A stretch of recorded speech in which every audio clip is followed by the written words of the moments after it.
Welcome back to Politicking. Joining me now is Jesselyn Radack, the Director of National Security and Human Rights for the Government Accountability Project. She's a former ethics advisor to the U.S. Justice Department, also the author of Traitor, The Whistleblower and the American Taliban. She joins us from Arlington, Virginia. She blew the whistle on U.S. government misconduct in the case of the so-called American Taliban, John Walker Lind. Among her clients, a number of national security and intelligence community employees who have been charged or prosecuted for allegedly mishandling classic information, including in that group was Edward Snowden. All right, your thoughts on the Intelligence Committee torture report. Jesselyn, what do you think? You know, it was long delayed in coming out, but I'm glad that we finally have it. It's one of the few glimmers of transparency that we've had with regard to the torture program, and it has sparked a very important public debate that I think we're having, including on your show, which I appreciate.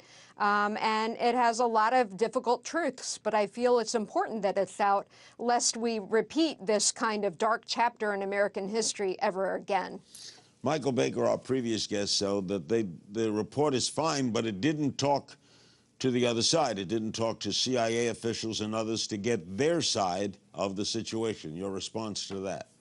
My response to that is that the entire report is based on internal CIA documents, including interviews with a number of people that had been done. It was based on 6 million different documents, and a lot of them were from the CIA itself.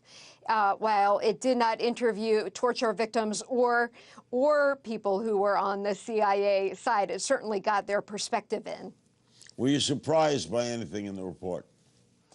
I was surprised that these techniques were so incredibly brutal, far worse than what we had heard before. And I'm also surprised by the level of deception, the depth of deception that the agency went to in lying not only to the White House, but to Congress and to the media and to the public in public press reports. It was just incredible to me. You agree with making it public? I agree with making it public. I think we need this kind of reckoning with torture so that we don't slip into this kind of behavior again. I think it is black and white. I know other people say it's very mushy and you have to do what you have to do, but we have a federal law against torture. We're the signatories to a number of international anti-torture statutes like the Convention Against Torture. So it is spelled out, and we know what is prohibited, and we had people writing memos after the fact trying to justify it. Defenders, though, detail in the Senate report, maintain that the techniques were authorized and were legal. In other words, they were told it's okay.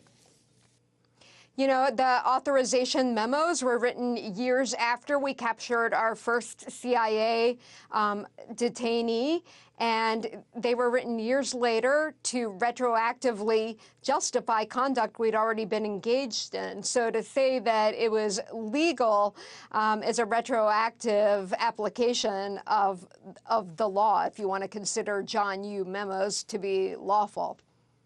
Here is a great moral question here, Justin. It's easy to criticize from outside, but supposing we told you we have a man over here that we pretty much confirmed that something terrible is going to happen tomorrow, and this guy has information about it, and we think that if we do these acts, we can glean information and saves people's lives.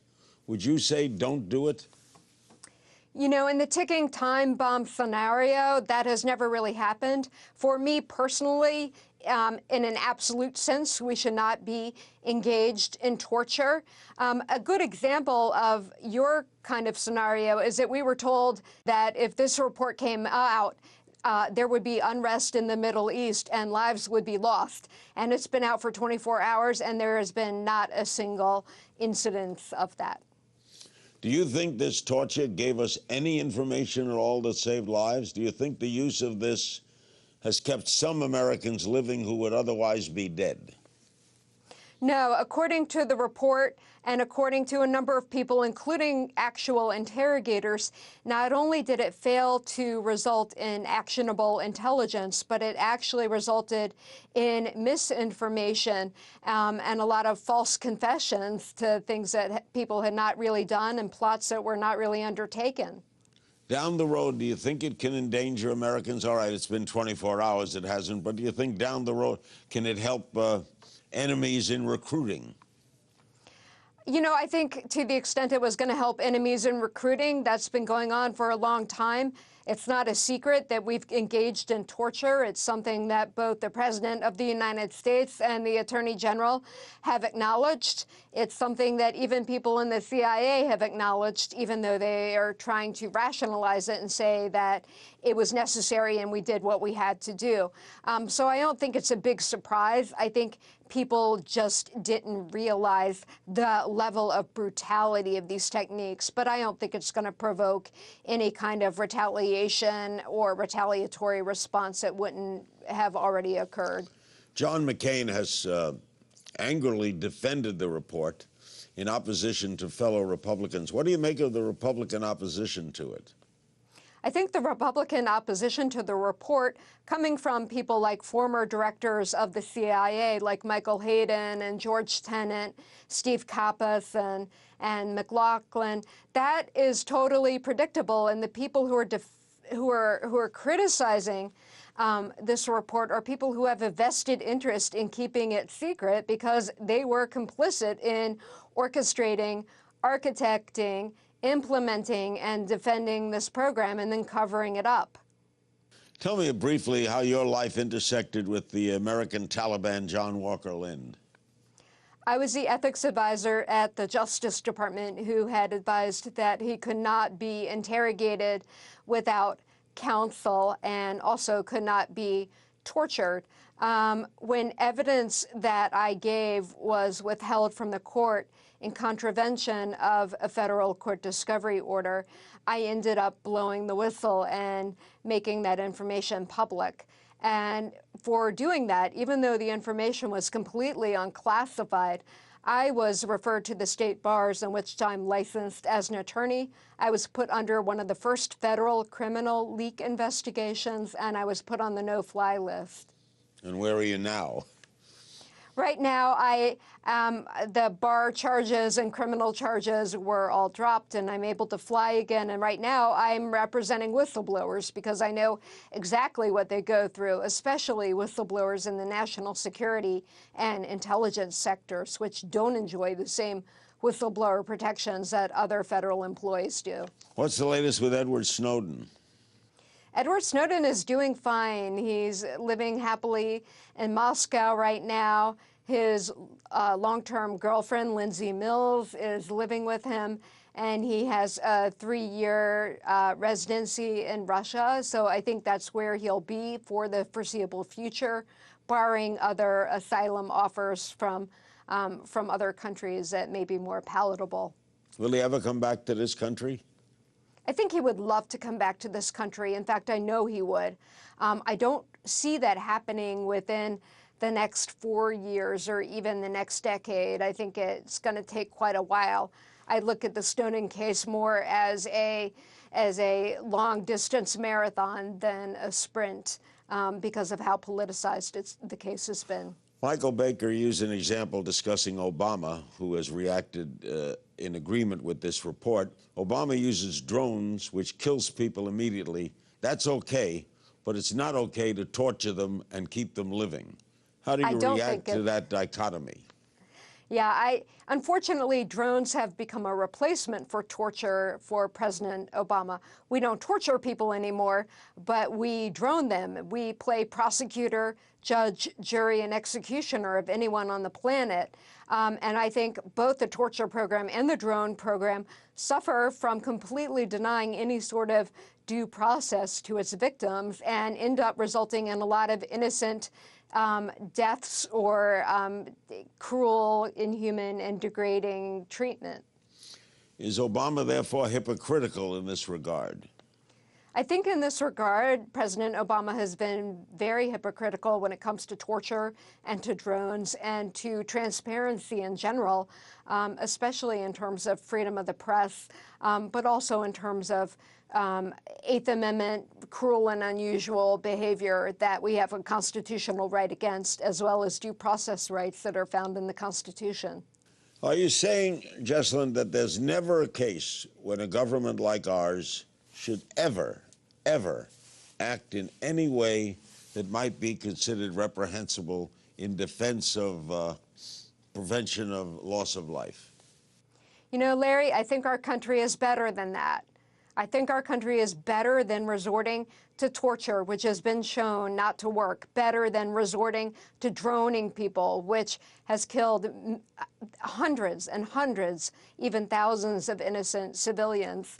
The rate of mistakes is too high. We have not perfected those techniques, nor do they work. And I absolutely think we should not be engaged in doing that. Public opinion researchers say that while most Americans remain opposed to torture, the level of opposition has declined. In fact, a significant percentage of the public now backs the use of torture if it could lead to vital information or save lives.